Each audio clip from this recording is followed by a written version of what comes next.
बिस्मिल्लाहिर्रहमानिर्रहीम। अस्सलाम वालेकुम। आज 19 दिसंबर बरोज हफ्ता हमारे साथ एक नौजवान माहिर कानून और इसके अलावा एक कामयाब यूट्यूबर मौजूद हैं, एडवोकेट अब्दुल गफ्फार साहब। उन्हें हम व्यू पॉइंट में खुश आमदीद कहते हैं। अस्सलाम वालेकुम सर। वालेकुम वालेकुम। आज हम बात करेंगे सानिया मॉडल टाउन से रिलेटेड। 2014 में एक सानिया होता है जिसमें 14 बेगुनाहों को जो है वो शहीद कर दिया जाता है। उस हवाले से गाहे बगाए हमें कानूनी राय से, उनके चैनल से भी हमें पता चलता रहता है, वीडियो से जो है वो करंट सिचुएशन जो केस की चल रही है वो हमें आगाह करते रहते हैं। आज हमने उन्हें अपने जो है वो प्रोग्राम में इनवाइट किया और हम जानना चाहेंगे कि इस केस की मौजूदा सूरत हाल क्या है। अब्दुल गफ्फार साहब, आप हमें बताएं कि इस मौजूदा सूरत हाल जो अब जेआईटी बनी है, इस हवाले से current situation Lahore high court में इस केस के हवाले से क्या चल रही है। जी आबिद भाई, मैं दो आपका जो सवाल उसके दो हिस्से होंगे। एक तो आज की समात मैं आपके साथ थोड़ी सी शेयर करूंगा। बड़ी अहम समात हुई है एटीसी में, इंसदाद दहशतगर्दी की अदालत में। और दूसरा जो आपका सवाल है जेआईटी का, मैं इसका थोड़ा सा बैकग्राउंड आपको बताता चलूं। दो एफआईआर दर्ज हुई थी जब जिस दिन 17 जून 2014 को ये वाकया होता है। बेसिकली ये एक जुल्म और एक रियासती दहशतगर्दी थी 17 जून को। और उस दिन फैसल टाउन थाने के एसएचओ की मुद्दत में एक मुकदमा दर्ज होता है और वो मुकदमा दर्ज किया जाता है जो पाकिस्तान अवामी तहरीक और जो उस दिन के मजलूम थे उन लोगों के खिलाफ मुकदमा दर्ज कर दिया जाता है। वकूआ ये बनाया जाता है कि हम गए थे बैरियर हटाने के लिए और आगे उन्होंने हमला कर दिया है और उसमें इतने पुलिस वाले जख्मी हुए हैं। डॉक्टर्स जिन्ना हॉस्पिटल के जो सीनियर डॉक्टर्स थे उन्होंने जाली मेडिकल रिपोर्ट्स बना दी थी जिसकी बुनियाद पर 780 का मुकदमा दर्ज किया गया था। जिनके कत्ल हुए थे, जिनके जख्मी हुए थे, उन्हीं के खिलाफ मुकदमा दर्ज किया था फैसल टाउन पुलिस थाने ने। उसके बाद क्या होता है, अगस्त में एक धरना शुरू होता है। उस धरने में इमरान खान की तरफ से और डॉक्टर तैरुल कादरी की तरफ से दोनों जमातों ने अपना धरना दिया। उस धरने के प्रेशर में आके रहील शरीफ जो सबका चीफ ऑफ आर्मी स्टाफ है उन्होंने इंटरवीन किया और एक नई एफआईआर दर्ज होने का हुक्म जारी हो गया था और नई एफआईआर दर्ज हुई जो कि पाकिस्तान अवामी तहरीक की मुद्दत में हुई। और ये दूसरी एफआईआर थी जिसमें नवाज शरीफ, शहबाज शरीफ और जितने मरकजी मुलजमान हैं इन सारे लोगों को उसके अंदर नामजद किया गया था।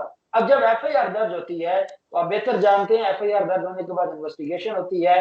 इन्वेस्टिगेशन में जेआईटी बनाई गई थी। जो डॉक्टर तैरुल कादरी थे उनका यह मौकफ था कि जेआईटी उन अफसरान पर बनाई जाए जो केपीके से बिलोंग करते हों या बलोचिस्तान से हों, क्योंकि पंजाब के जो अफसरान होंगे, पुलिस अफसरान, क्योंकि पंजाब पुलिस डायरेक्ट मुलव्वस है सारे कत्ले आम में, तो उनके उन अफसरान के ऊपर मुश्तमिल जेआईटी नहीं होनी चाहिए।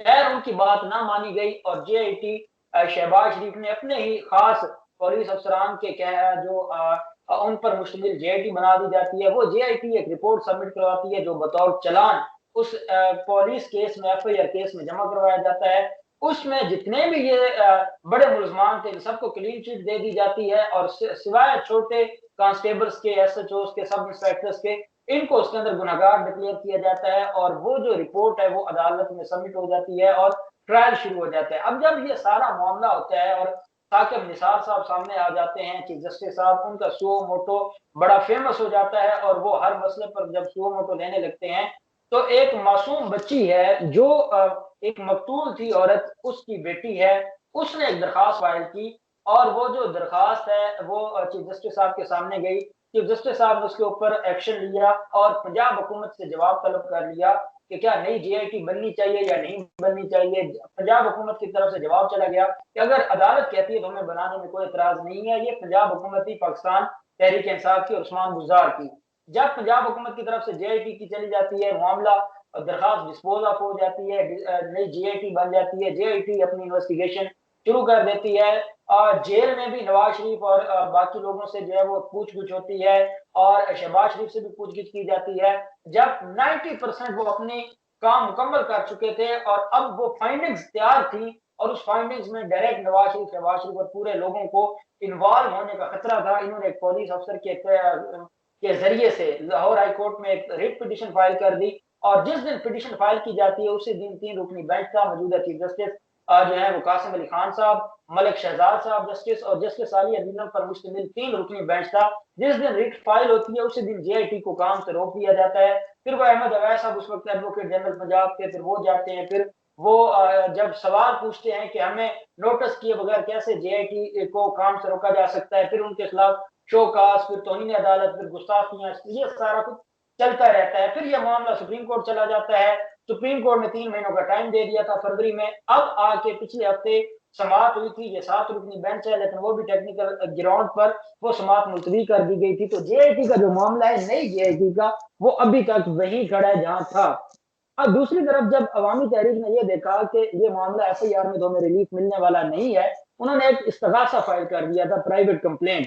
प्राइवेट कंप्लेंट में फिर जो सारे मुल्जमान को तलबी का हुक्म हो गया था, सिवाय जो सियासी मुल्जमान थे, जो मरकजी मुल्जमान थे, उनको तलब ना किया गया, पुलिस अफसरान को तलब किया गया। उस पर फिर एक रिवीजन फाइल होती है लाहौर हाई कोर्ट में, वो भी खारिज हो जाती है। लाहौर हाई कोर्ट भी इस हक में नहीं थी कि नवाज शरीफ, शहबाज शरीफ, हमजा शहबाज, राना सनाउल्लाह और इस पूरे गिरोह को बतौर मुल्ज़िम तलब किया जाए। फिर ये मामला अभी तक सुप्रीम कोर्ट में पेंडिंग है। अब सुप्रीम कोर्ट ने ये देखना है कि आया इस्तगासा में इन मरकजी मुल्ज़िमान को तलब किया जाना चाहिए या नहीं, तो ये मामला सुप्रीम कोर्ट में पेंडिंग है। दूसरी तरफ आपका जो सवाल है वो है कि अब उस इस्तगासे की क्या सूरत हाल है। जेआईटी का करंट केस लाहौर सिचुएशन है, बिल्कुल। जी, जो जेआईटी का केस है वो लाहौर हाईकोर्ट में पेंडिंग है।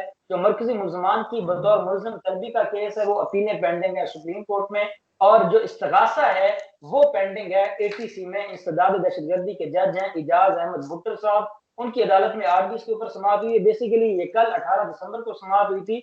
और जो पुलिस अफसरान इसमें बतौर मुल्जिम पेश होते हैं, कल वो सारे गैर हाजिर थे। डीआईजी ऑपरेशन को और उमर शेख सीसीपीओ लाहौर को अदालत ने हुक्म जारी किया था कि आज 19 दिसंबर को हर हाल में मुल्जमान को पेश किया जाए, नहीं तो आप लोग खुद आके अदालत में जवाब दें। उमर शेख ने रात एक बड़ी कार्रवाई करते हुए वायरलेस पैगाम भिजवाया सारे अफसरान को और उनको कहा कि जो सुबह 8:45 बजे तक इजाज अहमद भुट्टर साहब की अदालत में नहीं पहुंचेगा, फिर मैं खुद जाके उनको गिरफ्तार करके अदालत में पेश करवाऊंगा, चाहे वो एसपी हो, चाहे वो कोई डीएसपी हो, चाहे वो कोई एसएचओ हो, चाहे वो कोई सब इंस्पेक्टर हो, मैं किसी को माफ नहीं करूंगा। मॉडल टाउन केस में जो मुल्जमान है उन्होंने अदालत में पेश होना है। आज जब समाअत शुरू होती है तो ये सारे के सारे लोग अदालत में पहुंचे हुए थे। अदालत की समाअत में सारे मौजूद थे। और नईमुद्दीन चौधरी साहब हैं जो एडवोकेट हैं पाकिस्तान अवामी तहरीक के, जब मेरी उनसे बात हुई पाकिस्तान में। उन्होंने मुझे सारी डिटेल्स बताई कि आज सारे मुल्जमान पेश हुए हैं और अदालत ने 2 जनवरी के लिए इस केस की समाअत जो है वो मुलतवी की है। और अब क्योंकि ये केस डिपेंड करता है जेआईटी पे और दूसरा ये डिपेंड करता है बाकी मुल्जमान की तलबी के हवाले से, तो अब दोनों मामला क्योंकि सुपीरियर कोर्ट्स में पेंडिंग है, इस वजह से इस केस में कोई कार्रवाई नहीं हो रही। बस मुल्जमान आते हैं, हाजिरी लगती है और वापस चले जाते हैं। अभी तक ये सिचुएशन है। जी, बिल्कुल। सर, मैं आपकी मौजूदगी का फ़ायदा उठाते हुए आखिरी चीज़ पूछना चाहूँगा कि अब जो है वो अब केस जिस नौबत पे पहुँचा हुआ है, तो लीगल ओपिनियन आप क्या देते हैं? अवामी तहरीक जिस तरीके से केस को लेके चल रही है और उनके एडवोकेट नईमुद्दीन चौधरी साहब जो है वो इसको केस को प्रोसीव कर रहे हैं, तो क्या आगे चल के जो है वो ये मंतकी अंजाम तक पहुँचता हुआ हमें इस दौर हुकूमत में नज़र आता है? क्योंकि आम पब्लिक तो यही जानना चाहती है कि आखिर कब तक ये प्रोसीजर चलेगा और इनको जो है वो सजाएं होंगी, जिन लोगों ने ये बर्बरियत जुल्म किया है, आखिर उनको सजाएं भी होंगी। ये चीज। देखिए आमिर भाई, बात यह है कि अल्टीमेटली जो कत्ल है, जो खून है, वो कभी किसी को माफ नहीं करता और खून हमेशा अपने कातिल तक पहुंच जाता है, चाहे ये जो कर लें। चाहे मैं ये समझता हूं कि ये आजकल जो इनके खिलाफ केसेस हैं, कोई सोच नहीं सकता था कि नवाज शरीफ जेल जाएगा, मरियम नवाज जेल जाएगी, हमजा शहबाज इतने अरसे से जेल में बैठा है, शहबाज शरीफ जेल में है और वो हर तारीख पर रोते हुए अदालत में आते हैं कि मुझे ये नहीं मिलता, मुझे चेयर नहीं मिलती, मुझे बेड नहीं मिलता। इनकी ये जो हालत जार है और नवाज शरीफ बैरून मुल्क बैठकर धमकियां लगा रहे हैं, वो इश्तिहारी हो गए हैं और वो बिल्कुल। पाकिस्तान लौटना नहीं चाहते। मेरी ओपिनियन ये है कि ये जो नाहक खून बहाया गया था, ये इनके गले पड़ चुका है और ये किसी ना किसी जरिए से इनको सजा मिल रही है और आगे सजा भी मिलेगी। दूसरी बात ये है कि ये क्योंकि डायरेक्ट इसमें मुलव्वस हैं इस पूरे कत्लेआम में, अब being the chief executive of province Shahbaz Sharif हैं या मुश्ताक सुखेरा को एक दिन पहले बलूचिस्तान से पंजाब में लेके आने वाले जो कि मरकजी मुल्जम है, जिनको इस्तगासा में भी तलब किया गया है बतौर मुल्जम, उसको बिल्कुल। एक दिन पहले कौन लाया था? वो नवाज शरीफ लाए थे। 16 जून को किसने मीटिंग की थी? वो राना सनाउल्लाह थे। तो ये सारी दुनिया जानती है और ये एविडेंस बताती है और उसी एविडेंस के खौफ से इन्होंने JIT को चैलेंज किया था और उसको काम से रुकवाया था। इनको पता था कि ये नंगे हो जाएँगे और इनका जो करतूत है, और फिर बाक़िर नज़फ़ी जो कमीशन रिपोर्ट है, उसने बिल्कुल क्लियर कर दिया है कि इस खून की होली जो खेली गई है, ये हुकूमती सरपरस्ती में खेली गई है और इसके पीछे हुकूमत पंजाब थी और उसके पीछे शरीफ खानदान था। बहुत शुक्रिया सर, आपने जो है वो कीमती वक़्त में से हमें ये माहिराना राय दी और इंशाअल्लाह हम ये तवक्को करते हैं कि इंशाअल्लाह ये केस जो है वो अपने मंतकी अंजाम तक पहुँचेगा और जिन लोगों ने ये बर्बरियत ज़ुल्म किया है, उनको सज़ाएँ मिलेंगी। आज तक के लिए इतना ही। अल्लाह पाक आपका हामी नासिर हो। पाकिस्तान ज़िंदाबाद।